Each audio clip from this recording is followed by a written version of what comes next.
Živijo, sem Jana Pristovšek in spet smo skupaj. V zadnjih videih sem govorila o stiski. Ena taka dolgočasna, nepomembna tema, ki pa je še kako pomembna. Ne zanima nas, kako se mi počutimo, kaj mi hočemo. Zanima nas zunanjost. Zanimajo nas drugi ljudje, zanimajo nas otroci, zanimajo nas partner, prijatelji, znanci, sodelavci, mimoidoči. Pomembno je, kaj drugi mislijo o nas, drugi nam določajo našo vrednost.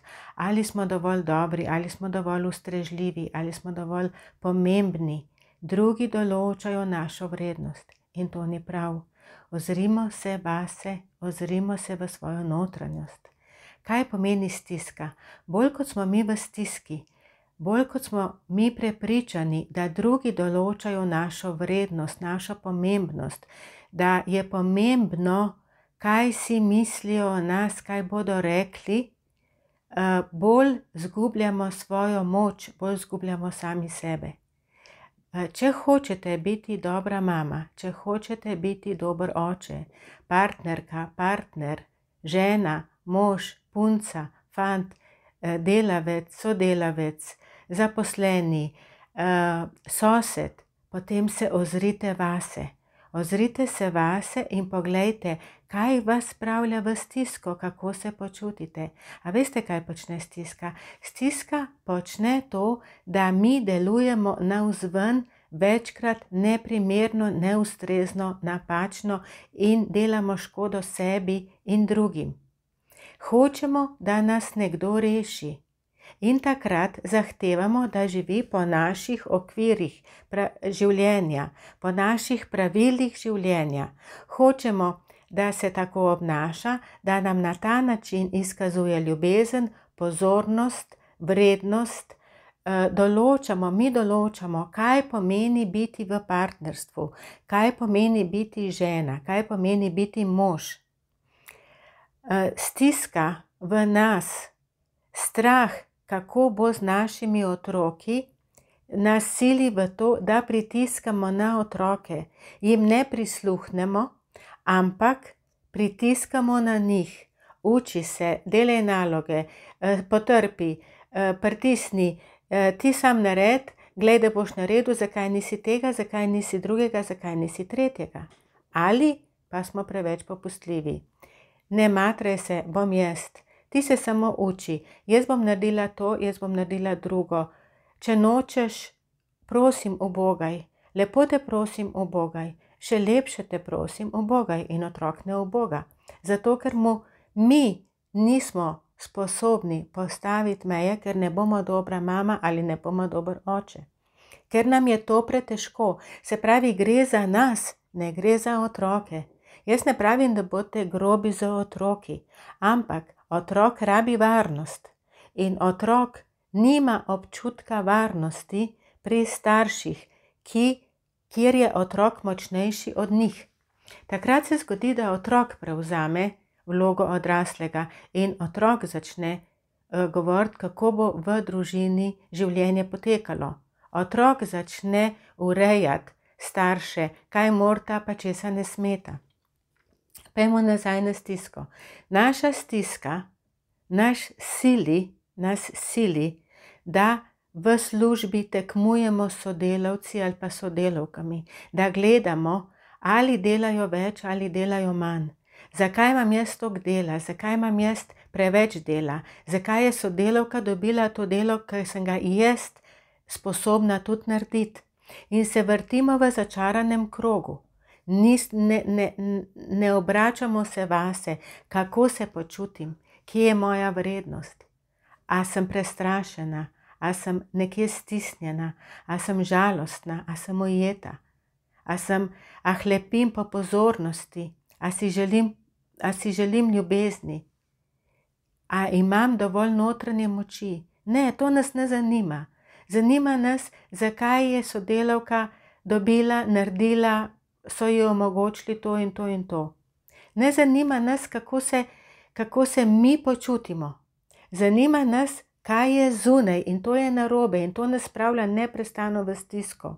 Na začetku sem omenila, mi hočemo, da nas nekdo reši, ker imamo premalo občutka moči. ti naredi to in to, ti bi mogel narediti to in to, država bi mogla poskrbeti za to in to, v službi bi mogli narediti to in to.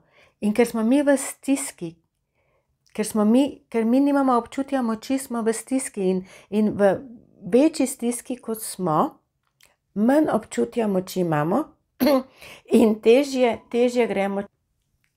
Znajdemo se v začaranem krogu nemoči, nevrednosti, skrbi, strahov in to se začne poznati na našem telesu in slabo spimo.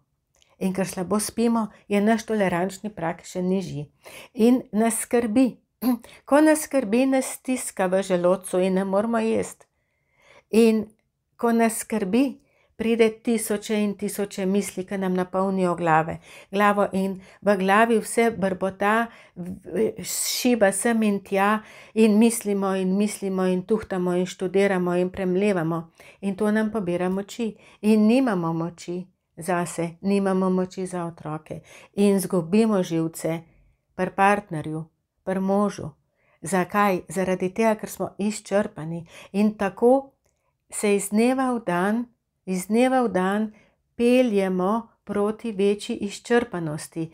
Dokler ne bomo izstopili iz tega kroga, dokler se mi ne bomo vprašali, kako se počutim, bo šlo po enakem tempu, po enaki poti naprej.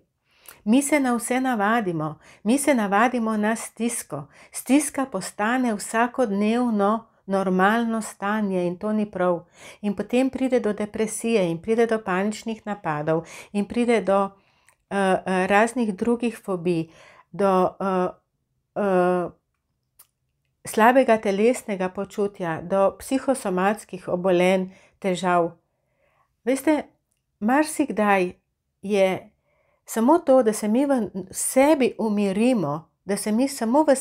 umirimo, dovolj, da se mi bolje počutimo in da se naše zdravje, naše počutje izboljša. In ko se mi bolje počutimo, ko smo mi umirjeni, se izboljšajo naši odnosi. Otroci se umirijo, lepše nam je skupaj. In mi ne moramo spreminjati drugih ljudi. Ne deluje, če smo pridni, če smo tiho, če potrpimo, če hodimo po prstih. Če vsem ugodimo, ne deluje, ne bo dobro, ker ni dobro. Ne deluje, če kričimo, če zahtevamo, če postavljamo meje na silo, če zahtevamo, če pademo ven v vsakem trenutku, če naredimo dopis z vsemi točkami, kaj se lahko in česa se ne sme, ne bo delovalo. Poglejte svoje življenje, poglejte okolico, poglejte filme, preberite si kaj na spletu ali pa kakšno knjigo. Ne deluje. A veste, kaj deluje? Deluje, ko se mi usmerimo vase in ko se vprašamo, kako se počutim, kaj bi jaz lahko naredil zdajle, da bi se boljše počutil, kaj bi meni zdajle pomagalo, da bi se jaz boljše počutil. To ne pomeni, ti se zdaj drugače do mene obnašaj, ampak pomeni, kaj jaz lahko naredim zase. Nekaj majhnega, kako se lahko razbremenim, zakaj zbiram skrbi, zakaj jih hrčkam, kaj v tem trenutku jaz lahko naredim, da bo moje stanje zdajle boljše. In to naredite zase. Nehajte se ukvarjati, zakaj so otroci takšni, kot so, zakaj je partner takšen, kot je, kaj meni to sporoča, katero lekcijo moram usvojiti, kako morava midva s mojo sorodno dušo, s katero sploh ne greva skupaj, še ne vem, kaj predelati. Pustite to, naredite vse, kar lahko naredite. In ko ste naredili vse, kar lahko naredite, potem spustite, preprosto spustite in boste videli, kako se bo vaše življenje spremenilo in kako bodo šle stvari v pravo smer. O tem jaz govorim, da se vprašajte, koliko sem jaz v stiski.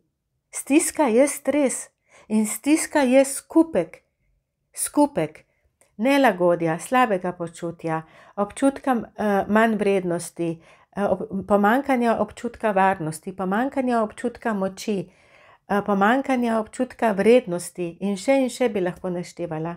Je preveč strahov, je preveč demonov, je preveč krivde, je preveč sramu.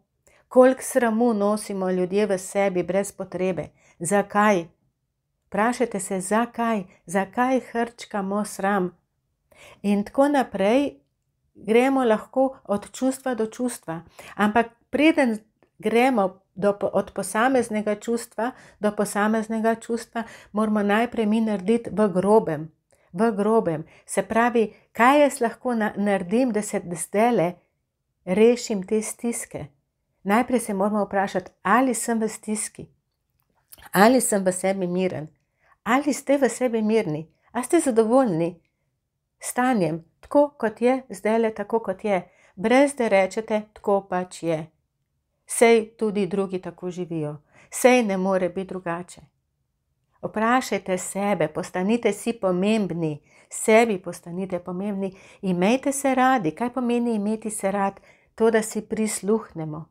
Prisluhnite si, vredni ste, sposobni ste, močni ste, zdravi ste, vredni ste in čudoviti ste. Postanite si pomembni, ozrite se vase. Vesela bom, če boste z mano, če boste spremljali še naprej moje video posnetke, naročite se na moj YouTube kanal. Dobrodošli ste na moji spletni strani v Facebook skupini Čarobni odnos.